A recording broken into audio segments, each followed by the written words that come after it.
एक बार की बात है। एक गांव में दो बिल्लियां रहती थी।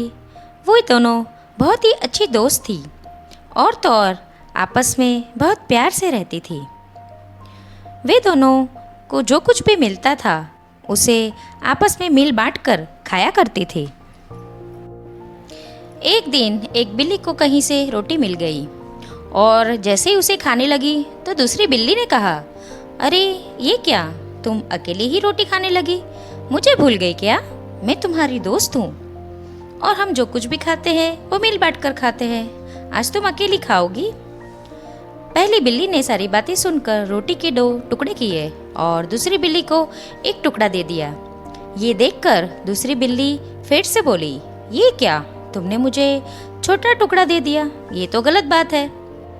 बस इसी बात पर दोनों बिल्लियों में झगड़ा शुरू हो गया। दोनों को झगड़ते देखकर एक बंदर वहां पर आया और बोला, अरे बिल्ली रानी, क्यों झगड़ा कर रही हो? दोनों ने अपनी अपनी दुविधा बंदर को बताई। तो बंदर ने कहा, बस इतनी सी बात है, मैं तुम्हारी मदद कर सकता हूँ। मेरे पास एक तराजू है, उसमें ये दोनों टुकड़ों को रख कर मैं पता कर सकता हूँ कि कौन सा टुकड़ा बड़ा है और कौन सा छोटा। फिर हम दोनों टुकड़ों को बराबर कर लेंगे। दोनों बिल्लियों को बंदर की बात पसंद आ गई।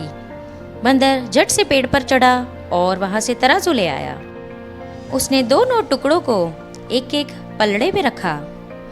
तोलते समय उसने देखा कि एक पलड़ा भारी था, तो वो बोला, अरे ये टुकड़ा बड़ा है, चलो दोनों को बराबर कर लेता हूँ। और ये कहते ही उसने बड़े टुकड़े में से थोड़ा सा टुकड़ा तोड़कर खा लिया। इस तरह से हर बार जो भी पलड़ा भारी होता था वो उसे खा लेता था।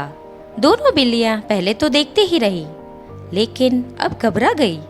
फिर भी वे दोनों चुपचाप बंदर के फैसले का इंतजार करती रही।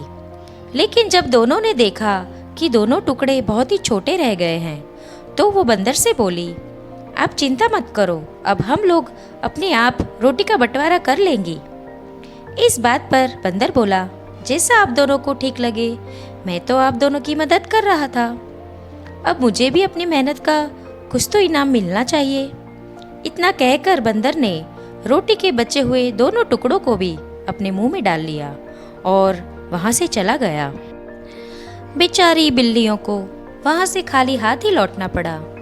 अब दोनों बिल्लियों को अपनी गलती का एहसास हो चुका था और उन्हें समझ में भी आ चुका था कि आपस की फूट बहुत बुरी होती है, दूसरे इसका फायदा भी उठा सकते हैं। ये कहानी हमें ये शिक्षा देती है कि हमें आपस में झगड़ा नहीं करना चाहिए।